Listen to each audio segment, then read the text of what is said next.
நினைத்தாலே மோட்சம் திருவண்ணாமலை. தீரமிக்க பயணம் திரு அண்ணாமலை அவர்கள். திருப்பூரின் அக்னி குஞ்சு. தமிழகம் கர்நாடகத்துக்கு தந்த காவேரி.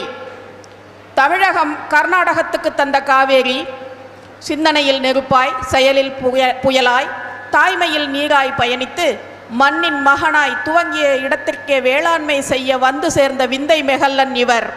வெளியென விருந்து அண்டத்தின் ஆற்றலை எடுத்து லட்சிய விதைகளை நெஞ்சில் விதைக்க வருக. லட்சிய விருட்சங்கள் முளைக்கத் தருக. உங்களை அன்புடன் அறிமுகம் செய்ய திரு தனபதி அவர்கள்.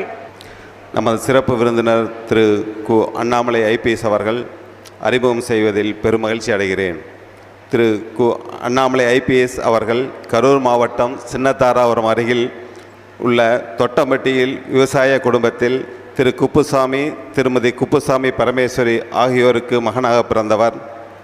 தனது ஆரம்ப கல்வியை கரூர் புனித அந்தோணியார் பள்ளியில் தொடங்கினார். தனது கல்லூரி படிப்பை கோவை பிஹெச்டியில் பயின்றார். தனது எம்பிஏ படிப்பை ஐஏஎம் லக்னோவில் முடித்தார். பள்ளி படிப்பு முதல் பட்ட படிப்பு வரை முதல் மதிப்பெண்கள் பெற்று சிறந்த மாணவனாக திகழ்ந்தார். இவர் 2010 ஐபிஎஸ் பயிற்சியை தொடங்கினார். கர்நாடகாவில் உள்ள கர்காலா என்ற ஊரில் ஏஎஸ்பியாக 2013 பொறுப்பேற்றார். தொடர்ந்து எஸ்பியாக உடுப்பி மற்றும் சிக்மங்களூரில் பணியாற்றினார்.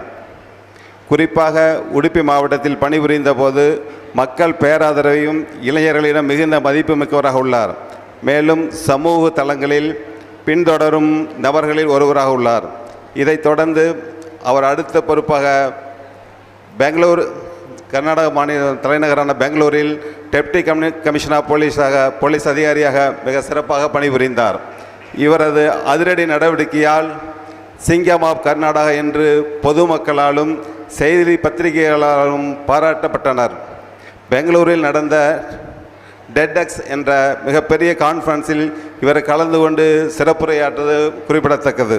எளிமை, நேர்மை, கடமை உணர்வுடன் பணியாற்றி மக்கள் சேவையில் அடுத்த கட்டத்திற்கு எடுத்து செல்வதற்கு விருப்ப ஓய்வு பெற்று இன்றும் இளம் காமராசராக நம்மிடையே வந்து எதிர்கால சிற்பிகளான மாணவ செல்வங்களிடையே தன் சிந்தனைகளை பகிர்ந்து கொள்ள உள்ள சிங்கத்தமிழனை அறிமுகம் செய்து வைக்கிறேன். இதோ உங்கள் முன் திரு அண்ணாமலை ஐபிஎஸ் அவர்கள்.